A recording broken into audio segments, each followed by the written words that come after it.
ಚಟುವಟಿಕೆ ಒಂದೊಂದು ಚಟುವಟಿಕೆ ಕೈಗೊಂಡಾಗ ಅದರಲ್ಲಿ ಏನೇನು ಬದಲಾವಣೆಗಳಾಗುತ್ತೆ ಅಂತಕ್ಕಂಥದಕ್ಕೆ ಕಾಲಮ್ಗಳಿದಾವೆ. ಇಲ್ಲಿ ಈ ಒಂದು ಕೋಷ್ಟಕದಲ್ಲಿ ನೀವು ಅವುಗಳನ್ನ ತುಂಬಬೇಕಾಗುತ್ತೆ. ಈಗ ಉದಾಹರಣೆಗೆ ಸ್ಪಂಜ್ ಅನ್ನು ಕೈಯಲ್ಲಿ ಹಿಡಿಯುವುದು ಅಂತ ಇದೆ. ಸ್ಪಂಜ್ ಅನ್ನ ಕೈಯಲ್ಲಿ ಹಿಡಿದಾಗ ಗಾತ್ರದಲ್ಲಿ ಬದಲಾವಣೆ ಆಗುತ್ತಾ ಇಲ್ಲ ಅಂತಕ್ಕಂಥದ್ದನ್ನ ನಾವು ನೋಡ್ಬೇಕಾಗುತ್ತೆ. ಆಕಾರದಲ್ಲಿ ಬದಲಾವಣೆ ಆಗುತ್ತಾ, ವಸ್ತುವಿನ ಗುಣದಲ್ಲಿ ಏನಾದರೂ ಬದಲಾವಣೆ ಆಗುತ್ತಾ, ಅಥವಾ ಪುನಃ ಮೊದಲ ವಸ್ತುವನ್ನ ಮೊದಲಿನ ರೀತಿಯಲ್ಲೇ ಪಡೆಯೋದಕ್ಕೆ ಸಾಧ್ಯವಾಯ್ತಾ, ಅದು ಪರಾವರ್ತ ಬದಲಾವಣೆಯೇ ಅಥವಾ ಪರಾವರ್ತವಲ್ಲದ ಬದಲಾವಣೆಯೇ ಅಂತಕ್ಕಂಥದ್ದನ್ನ ಗಮನಿಸಬೇಕಾಗುತ್ತೆ. ಅರ್ಥ ಆಯ್ತಾ? ಈಗ ನಾನು ಒಬ್ಬೊಬ್ಬರಿಗೆ ಕರಿತೀನಿ, ಕರೆದಾಗ ಬಂದ್ಬಿಟ್ಟು ಮಾಡ್ಬೇಕಾಗುತ್ತೆ. ಇಲ್ಲಿ ವೆಂಕಟೇಶ ನೀನ್ ಬರಪ್ಪ. ಈಗ ಈ ಒಂದು ಸ್ಪಂಜನ್ನ ತೆಗೆದುಕೋ. ಈಗ ನೋಡಿ ವೆಂಕಟೇಶ ಸ್ಪಂಜನ್ನ ತಗೊಂಡಿದ್ದಾನೆ.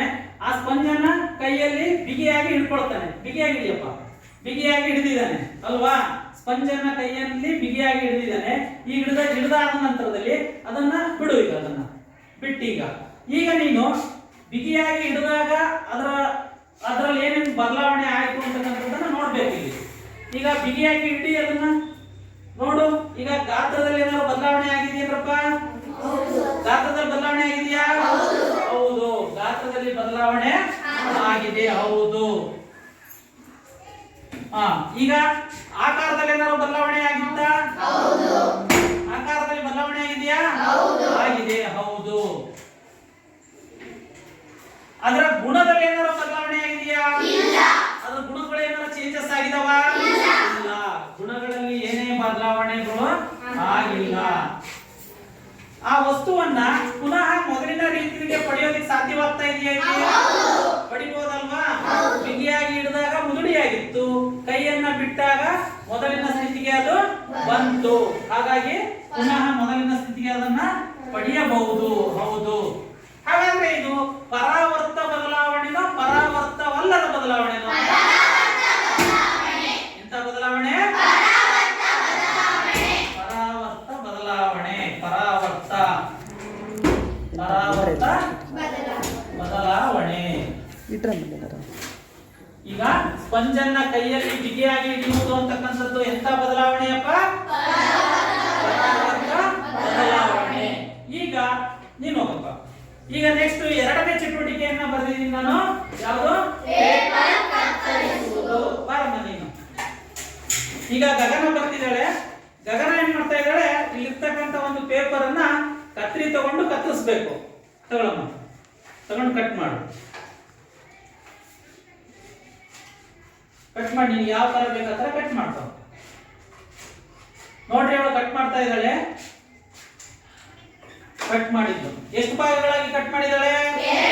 2 ಭಾಗಗಳಾಗಿ ಗಗನ ಪೇಪರ್ ಅನ್ನ ಕತ್ತರಿಸಿದಾಳೆ. ಈಗ ಇಲ್ಲಿರ್ತಕ್ಕಂಥದ್ದನ್ನು ನಾವು ನೋಡ್ತಾ ಹೋಗೋಣ. ಹೇಳ್ಬೇಕು, ಗಗನನೇ ಹೇಳ್ತಾಳೆ. ಈಗ ನೀನ್ ಕತ್ತರಿಸಿರ್ತಕ್ಕಂಥ ಪೇಪರ್ ನಲ್ಲಿ ಗಾತ್ರದಲ್ಲಿ ಬದಲಾವಣೆ ಆಗಿದೆಯಮ್ಮ?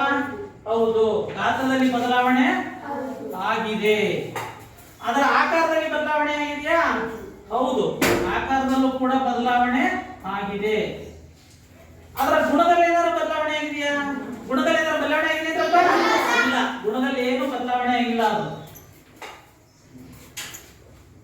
ವಸ್ತುವನ್ನ ಪುನಃ ಮೊದಲಿನ ರೂಪ ಪಡಿಬಹುದಾ? ಈಗ ಅದನ್ನ ಪಡಿಬಹುದಾ?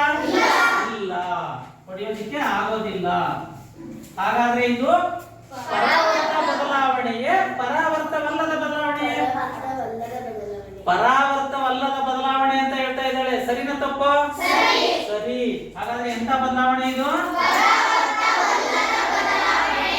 ಪರಾವರ್ತವಲ್ಲದ ಬದಲಾವಣೆ. ಅಂದ್ರೆ ಆ ವಸ್ತುವನ್ನ, ಅಂದ್ರೆ ಈ ಒಂದು ವಸ್ತುವನ್ನ ಮೂಲ ಸ್ಥಿತಿಗೆ ನಾವು ಪಡೆಯೋದಿಕ್ಕಾಗಲ್ಲ. ಮೊದಲು ಪೇಪರ್ ಕೂಡಿತ್ತು, ಈಗ ಅದು 2 ಪೀಸ್ ಆಗಿದೆ. ಮೊದಲಿನ ಸ್ಥಿತಿಗೆ ಪಡೆಯೋಕ್ಕಾಗ್ತಾ? ಇಲ್ಲ. ಹಾಗಾಗಿ ಇದು ಎಂತ ಬದಲಾವಣೆ? ಪರಾವರ್ತವಲ್ಲದ ಬದಲಾವಣೆ. ಈಗ ಮೂರನೇ ಚಟುವಟಿಕೆ ಏನಿದೆ?